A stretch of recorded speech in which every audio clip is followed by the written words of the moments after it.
Hello everyone, Lexi here. This week I'm going to be talking about my transition, so I'll just get right into it. I've known I was a girl since I was really little, but I didn't quite know how to verbalize it to my parents. Um, so, and anytime I tried to express my femininity, I was told that that was wrong. Um, I Anytime I would dress in my mother's clothes, I would be told that boys don't do that, which just confused me. I really wish my parents had talked to me about it, but you know, I don't blame them. Um, they probably had no idea. They probably just thought it was a phase.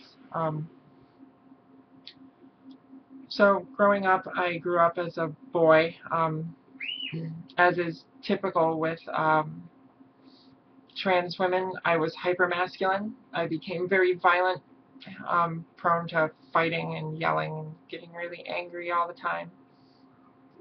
Um, I had an account on an anime role-playing website, and the account was female. I had an entire persona.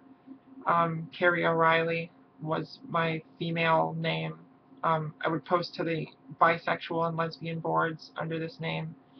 I wouldn't cyber. That wasn't what it was about for me. I was never interested in that kind of thing. Um, it was about the female interaction, and I didn't know how there was, the percentage of people on that board that were probably actually dudes is pretty high. But I didn't care because I felt like I was interacting with women, and that was important to me because I didn't have any girlfriends in real life. I didn't have any friends who were females. Um, so moving on, I kind of eventually had a crisis where I didn't know who the real me was. I didn't know if I was me or if this Carrie person was me. Um, so I called a friend, Sky. I was hi. I was in panic mode. He talked me down and told me to talk to Nyambi, another friend of mine. Also, hello. Name dropping some friends. Nyambi talked me down as well. And by the end of the conversations, long conversations on the phone, I kind of realized who I was. I started surfing the internet online, and I found a website, the Transgendered Roadmap, and I kind of self-diagnosed from there. Um, 2 years later, I was 19. I had just graduated in high school, and I came out at first once to each, like privately to all my closest friends, and then publicly on Facebook. Um, that went pretty well. I got pretty lucky as far as coming out to Facebook went. I didn't lose any friends.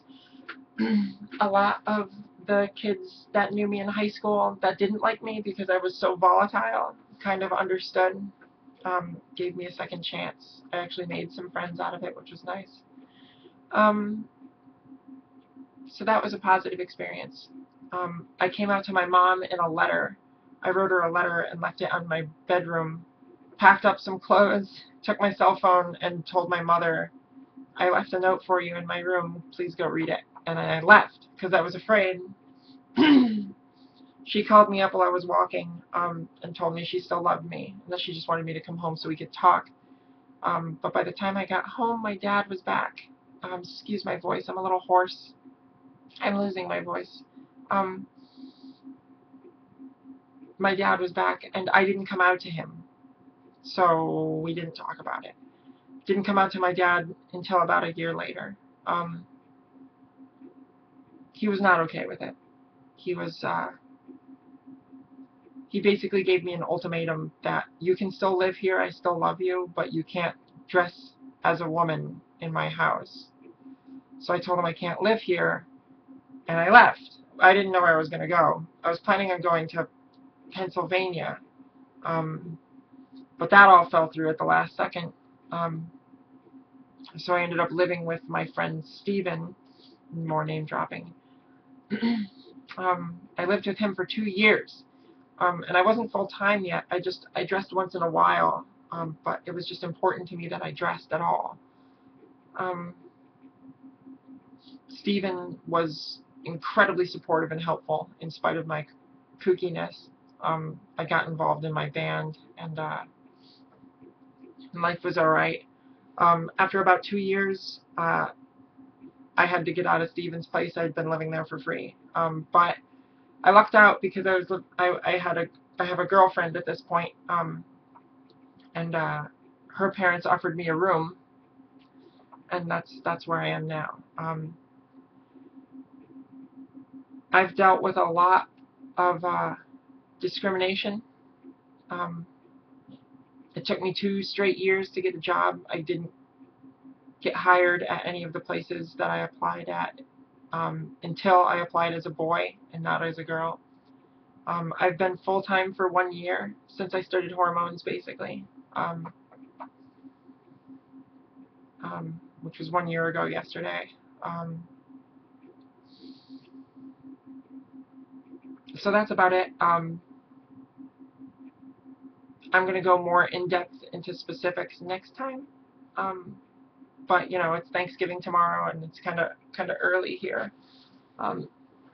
So I was just hoping to kind of get some stuff out into the open about my transition, or coming out anyway. My parents are a lot better about it now than they were, but they live in South Carolina now. They've moved. I'm really proud of my dad in particular. He's, like I said in my last video, he's been referring to me as his daughter, and that means a lot. Any trans people who watch this, I'm sure, can relate to how much that would mean. So all in all, I count myself as pretty lucky. I had a smooth transition. I've dealt with a ridiculous amount of haters from strangers, but my circle has been really supportive, and I'm very thankful for that. I think the next vlog, I'm not sure, I don't think I'm going to do these weekly. I'm just going to do them whenever I feel like it. Weekly being like the maximum span of time. So in my next vlog, I think I'm going to discuss hormonal effects and how that's impacted me over the last year. This ran a little long. I want to do 5-minute episodes, but 5 minutes isn't really enough time to talk about a lot of stuff. So I think they're just going to run for as long as they run. Anyway, thank you for watching, and I'll see you next time. Please like, comment, subscribe. It does help me out. I'm trying to save up for my surgery, and ad revenue, you know, helps. But yeah, thanks a lot, and I'll see you next time.